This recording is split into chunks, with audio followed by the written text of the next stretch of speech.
graduação você tem o Ministério da Educação, ele divide na graduação o bacharelado, a licenciatura e o tecnólogo.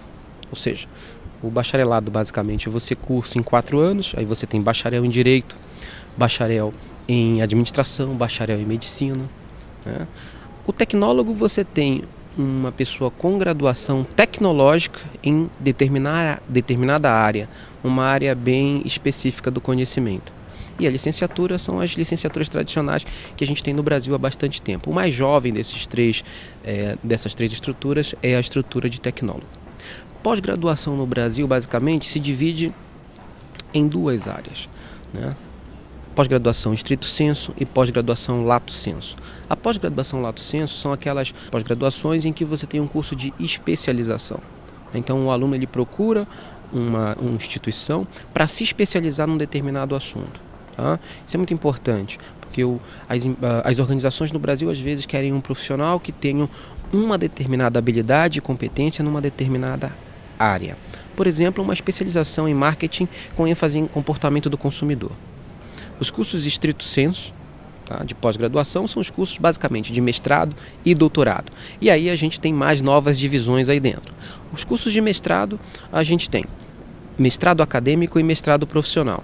O que é o mestrado acadêmico e o que é o mestrado profissional? O mestrado acadêmico é mais voltado para a pesquisa, né, e para capacitar pessoas para que possam ministrar e transmitir esse conhecimento que é produzido na pesquisa. E o mestrado profissional é para trabalhar com quem vem do mercado, né, para quem está atuando no mercado. O doutorado, basicamente hoje no Brasil nós só temos o doutorado acadêmico. Em outros países no mundo, como nos Estados Unidos, existe também o doutorado profissional. Então o doutorado profissional também, o objetivo é formar pesquisadores e formar professores. Tá? A diferença básica, a diferença básica entre uma graduação e uma pós-graduação é que a pós-graduação ela está focada em produzir conhecimento e aplicar esse conhecimento, enquanto que a graduação está preparando esse aluno para entrar no mercado de trabalho, para utilizar esse conhecimento que é produzido nos centros de pesquisa de pós-graduação.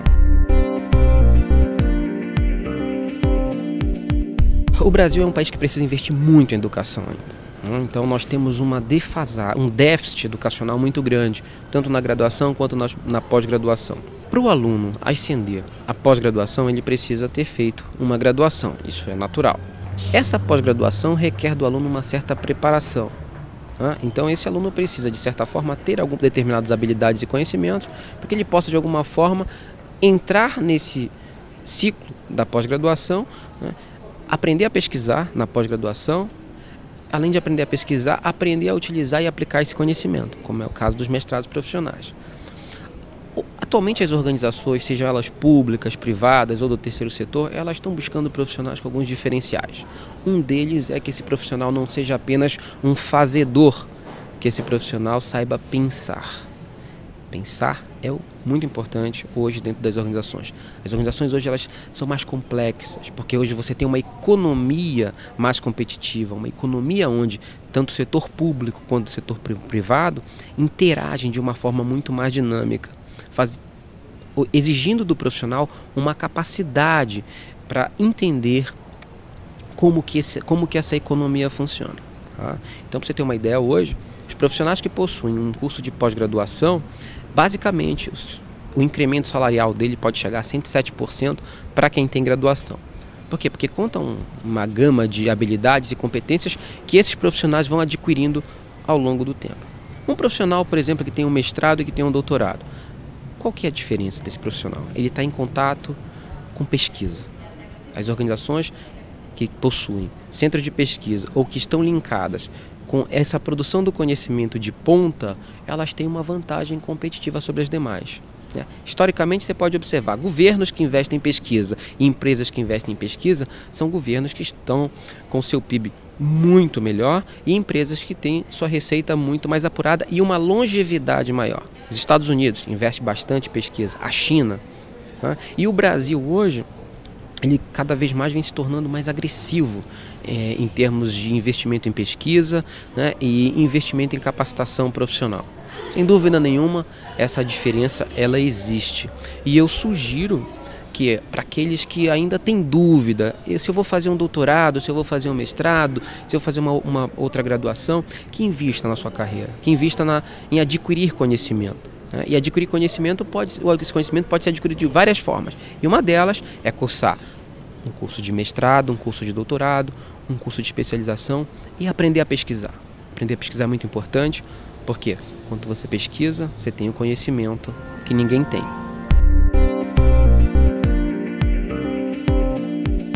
Porque quando você está fazendo pós-graduação, você está lidando com professores, pesquisadores, que estão sempre tentando entender, tentando procurar entender a sociedade, a economia, o mercado, principalmente na área de ciências sociais aplicadas, que é a minha área, administração. Agora, evidentemente, o profissional que apenas é um fazedor e não participa desses processos de produção de conhecimento, evidentemente, ele fica numa certa desvantagem. Eu estou falando isso numa regra, não na exceção, né? Então, um exemplo na minha área, um exemplo muito claro que a gente utiliza bastante, vamos pegar um problema. O problema é que atinge qualquer tipo de gestão de qualquer organização. A continuidade e a descontinuidade. Se você observar a quantidade de pesquisadores que estão tentando entender esse fenômeno, por que uma empresa há continuidade, por que no governo há descontinuidade e o que isso impacta nos projetos, nos processos das organizações, são vários, e são vários governos, vários empresários. E na verdade, eles exigem mais do profissional que entenda essa complexidade da continuidade, para que os projetos que estão correndo dentro das organizações não sofram interrupções. Tanto o governo quanto a iniciativa privada, dentro das suas lógicas, eles incentivam. Para você ter uma ideia, se você hoje resolve fazer um concurso público, o que acontece? Você vai no edital e você observa lá quem é que sai na frente na pontuação. Quem possui um curso de mestrado, um curso de especialização, um curso de doutorado. Aí já é um incentivo. Você vai para dentro do serviço público. O que acontece? Há um incentivo para que o profissional possa, de alguma forma, fazer um curso de mestrado, um curso de doutorado. Que tipo de incentivo? Um incremento salarial, por exemplo, né? Ou então uma ascensão na carreira. Nas organizações privadas, a mesma coisa.